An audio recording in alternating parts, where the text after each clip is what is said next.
یہ چاہتے ہیں کہ اللہ کے چراغ کی روشنی کو اپنی پھونکوں سے بجھا دیں، حالانکہ اللہ اپنی روشنی کو پورا کر کے رہے گا، خواہ کافر ناخوش ہی ہو۔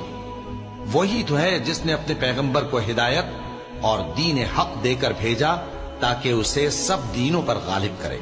خواہ مشرکوں کو برا ہی لگے۔ جو لوگ کافر ہیں اپنا مال خرچ کرتے ہیں کہ لوگوں کو اللہ کے رستے سے روکیں، سو ابھی اور خرچ کریں گے، مگر آخر وہ خرچ کرنا ان کے لیے موجب افسوس ہوگا، اور وہ مغلوب ہو جائیں گے، اور کافر لوگ دوزخ کی طرف ہانکے جائیں گے تاکہ اللہ پاک سے ناپاک کو الگ کر دے اور ناپاک کو ایک دوسرے پر رکھ کر ایک ڈھیر